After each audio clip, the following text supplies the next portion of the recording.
Hello everyone, Sharad Purnima की आप लोगों को बहुत बहुत बधाइयाँ।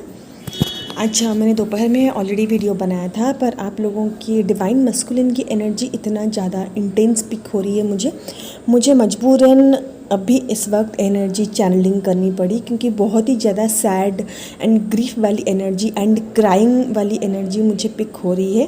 तो मुझे तो ये नहीं पता कि किन लोगों के साथ ये एनर्जी रेजोनेट होगी, पर जो डिवाइन फेमिनिन को इंट्यूटिवली ये पता चल रहा है कि उनके डिवाइन मस्कुलिन की अवेकनिंग स्टार्ट हो गई है, उन्हीं लोगों के साथ ये एनर्जी ज़रूर मैच करेगी, यानी कि रेजोनेट करेगी। अगर आपके साथ रेजोनेट कर रहा है आप प्लीज़ इसको लीजिएगा, नहीं तो ये एनर्जी को यहीं छोड़ के जाइएगा। ओके, देखिए दोस्तों, अभी ना हमारा ट्रांसफॉर्मेशन का टाइम चल रहा है, सभी का, सिर्फ डीएफ्स का ही नहीं, डीएम लोगों का तो मैसिव ट्रांसफॉर्मेशन चल रहा है, क्योंकि जो सोलर फ्लेयर्स की वजह से ना हम लोगों के बहुत सारे चक्रास भी क्लियर हो रहे हैं। हमारी जो पुरानी स्टक वाली एनर्जी है, जो हम लोग बहुत जन्मों से कैरी करते हुए आए हैं, या फिर जो भी ब्लॉकेजेस हैं, हमारे चाइल्डहुड ब्लॉकेजेस, हमारे अंदर के जो भी ब्लॉकेजेस जो हमें पहचान में नहीं आ रहा था, वो सारे खुद ब खुद क्लियर हो रहे हैं, खुद ब खुद सरफेस पे आ रहे हैं और डिवाइन उसको क्लियर कर रहे हैं। इस वजह से आपको अभी पिछले 15 दिन से बहुत हार्ड पर्जिंग हो रही होगी, बहुत ज़्यादा रोना धोना हुआ होगा, घर में ड्रामा वगैरह भी हुआ होगा, बट बोलते हैं ना, देर आए दुरुस्त आए। जब एंड ऑफ द डे ना सब कुछ अच्छा ही होता है। जब पर्जिंग ख़त्म हो जाती है, हमारी क्लिनजिंग हो जाती है, जो फ्रेश एनर्जी हम लोग रिसीव करते हैं ना, वो बहुत अच्छा होता है और बहुत सूदिंग एनर्जी होती है। दोस्तों, अभी इस वक्त आपके जो डिवाइन मस्कुलिन है ना, बहुत ही ज़्यादा टफ टाइम से गुजर रहे हैं, बहुत ही ज़्यादा स्ट्रगल करना पड़ रहा है उनको अपने लाइफ में।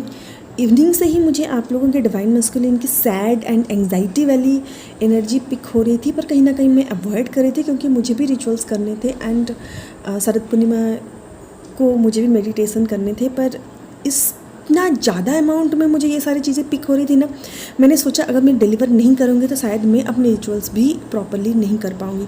तो इस वजह से अर्जेंटली मैं चैनलिंग कर रही हूँ, ठीक है ना, क्योंकि उनके घर में ना कुछ प्रॉब्लम हुई है, जैसे वो इमोशनली टूट चुके हैं। उनको ऐसा लग रहा है कि मुझे कोई सपोर्ट नहीं कर रहा है एंड घर से ही उनको नेगेटिव वाइब्स आ रही है। मतलब बहुत ही ज़्यादा सैड टाइम से वो गुजर रहे हैं। घर के फैमिली मेम्बर्स के साथ या फिर अगर वो मैरिड है उनके स्पाउस के साथ बहुत ड्रामा हुआ है, जैसे वो इमोशनली बहुत ही ज़्यादा ड्रेन आउट हो चुके हैं। अभी ना वो completely lost and feeling alone वाली एनर्जी से गुजर रहे हैं। एंड आपके डिवाइन मस्कुलिन अभी जहाँ भी है, जिस एनवायरनमेंट भी है, वो एनवायरनमेंट उनको पसंद नहीं आ रहा है। उनको वहाँ पे एंग्जाइटी हो रही है, वहाँ पे उनको डिस्कम्फर्ट फील हो रहा है, वो कहीं ना कहीं वहाँ से निकलना चाहते हैं, but this is a really very hard time. उनको वो सिचुएशन में ना कहीं से पॉजिटिविटी नहीं मिल रहा है एंड किसी से सपोर्ट भी नहीं मिल रहा है। इसी वजह से ना वो और भी ज़्यादा मतलब इमोशनली ड्रेन आउट महसूस कर रहे हैं। आपके जो डिवाइन मस्कुलिन्स है ना, उनके पास मटेरियलिस्टिक चीज़ों की अभी कोई कमी नहीं है। वो सारी चीज़ें उनके पास है जो उन्होंने कभी चाहा था कि मेरी लाइफ में ऐसा ऐसा होना चाहिए, पर फिर भी उनको ना एक इनकम्प्लीटनेस अंदर से महसूस हो रहा है, जो वो समझ नहीं पा रहे हैं, समझने की कोशिश कर रहे हैं कि क्यों मुझे सब कुछ होते हुए भी खालीपन लग रहा है।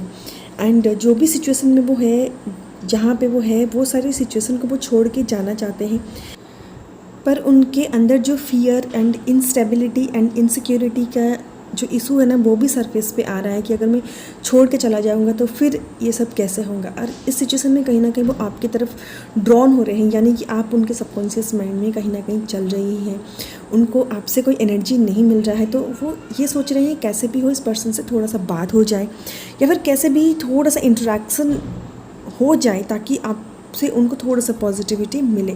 एनर्जी एक्सचेंज वगैरह वो इतना ज़्यादा समझते तो नहीं हैं, फिर भी आप जैसे उनके बारे में सोचते हैं या फिर थोड़ा बहुत उनको स्टॉक करती हैं, तो आपकी थोड़ी सी पॉजिटिव एनर्जी उनके पास जाती है। वो थोड़ा सा अपने कार्मिक के साथ, अपने कार्मिक वर्ल्ड में खुश हो जाते हैं। पर अभी इस वक्त आपको ऐसा कुछ नहीं करना, ना ही आपको उनसे कांटेक्ट बनाना है, ना ही आपको आपकी एनर्जी उनको देनी है, ना ही जाके आपको सोशल मीडिया में स्टॉक करना है कि उनके लाइफ में चल क्या रहा है। कहीं ना कहीं वो भी वहाँ से सोच रहे हैं कि मैं थोड़ा सा कांटेक्ट करके देखूं या फिर एक मैसेज करके देखूं कि मेरे डीएफ की तरफ से क्या रिप्लाई आता है, पर ये कांटेक्ट ना हो नहीं पा रहा है, क्योंकि आप सबको पता है जब डिवाइन की मर्जी नहीं होती है ना, तब तक यहाँ पे पत्ता भी नहीं हिलता है। एंड अभी इस वक्त ना आपको डिवाइन को भी ब्लेम नहीं करना है, क्योंकि आपके डिवाइन मस्कुलिन के कुछ जो ईगो होते हैं ना, वो अभी डिवाइन तोड़ रहे हैं। जैसे उनको ये सिखाया गया होता है कि डिवाइन मस्कुलिन आपको अपने फीलिंग्स को एक्सप्रेस नहीं करना है, अपने ट्रू फीलिंग्स के साथ ऑथेंटिक नहीं होना है।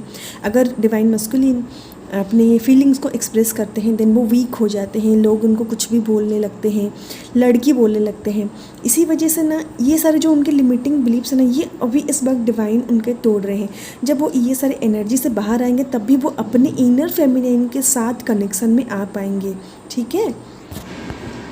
और अभी वो खुद ही खुद को रोक रहे हैं क्योंकि वो खुद से ही डिसअपॉइंटेड हैं, क्योंकि पास्ट में जब उन्होंने रन किया था ना, सब कुछ उन्होंने ही बिगाड़ा था। एंड जितनी बार भी आप लोगों ने ट्राई किया कि उनसे बात हो जाए या फिर आप चेजिंग एनर्जी में थे, उस वक्त भी उन्होंने आपसे सही से बात नहीं की थी, कहीं ना कहीं आपको अवॉइड किया था, इग्नोर किया था, जिस वजह से वो ज़्यादा एंग्जाइटी में जा रहे हैं कि मैंने ही सब कुछ बिगाड़ा था तो ये सब सही कैसे करूँ।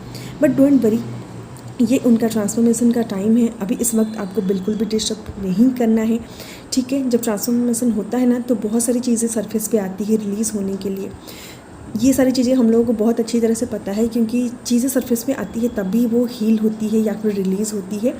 इसी वजह से अगर आपके डीएम के अभी कॉल या फिर मैसेजेस आ रहे हैं, आपको ज़्यादा एंटरटेन नहीं करना है, क्योंकि वो पर्सन अभी कोई भी कमिटमेंट देने के मूड में नहीं है, ठीक है। वो आएंगे, थोड़ी बहुत बात करेंगे, फिर से आपको ब्लॉक करके चले जाएंगे। इस वजह से आप अपने हेल्दी बाउंड्रीज़ क्रिएट करिए, अपनी हेल्दी बाउंड्रीज़ में रहिए।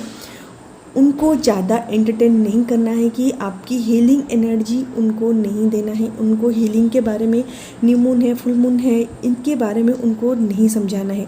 पर कहीं ना कहीं पॉजिटिव बात यह है कि वो आपको मैनिफेस्ट कर रहे हैं।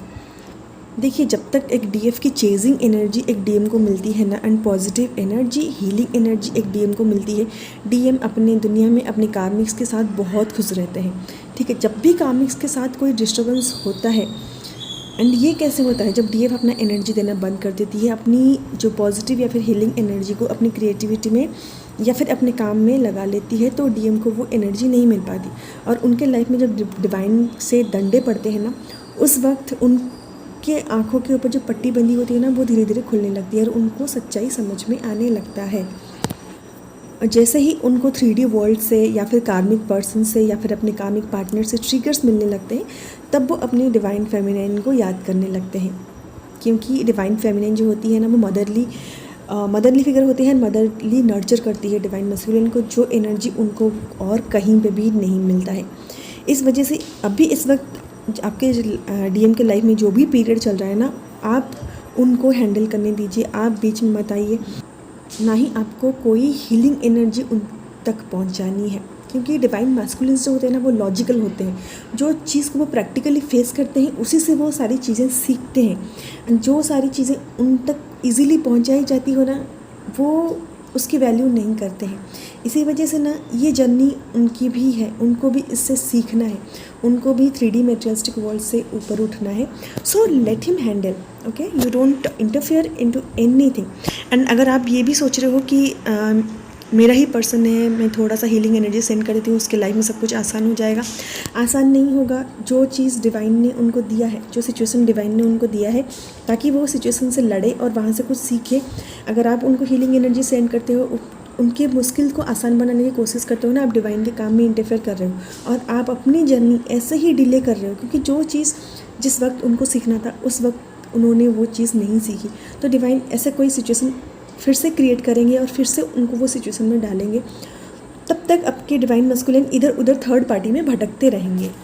सो दोस्तों, ये जो एनर्जी चैनलिंग है ना, ये हर किसी के लिए नहीं है। आपको इंट्यूटिवली पता तो चल जाएगा कि किन के लिए है, किन के लिए नहीं है। पर जो न्यू बीज हैं, अभी अभी जर्नी में आई हैं, अगर आप ये सोच रही हैं कि आपकी हीलिंग नहीं हुई है और आपके डीएम का ट्रांसफॉर्मेशन स्टार्ट हो गया है, देन प्लीज़ भ्रम में मत रहिए। क्योंकि भ्रम में रहते हैं, भ्रम जब टूटता है तो बहुत ज़्यादा तकलीफ़ होता है। इस वजह से आप अपना हीलिंग और इनर वर्क करते रहिए। आपको कोई भी सपोर्ट की ज़रूरत है या फिर आपको लगता है कि मैं आपको कोई भी प्रकार का सपोर्ट कर पाऊँगी, तो डिस्क्रिप्शन बॉक्स में से आप मेरा नंबर लेके मुझे कांटेक्ट कर सकते हैं। तो चलिए दोस्तों, आज के लिए बस इतना ही, एंड मिलते हैं नेक्स्ट वीडियो में। तब तक के लिए bye bye, take care and thank you so much for watching the full video.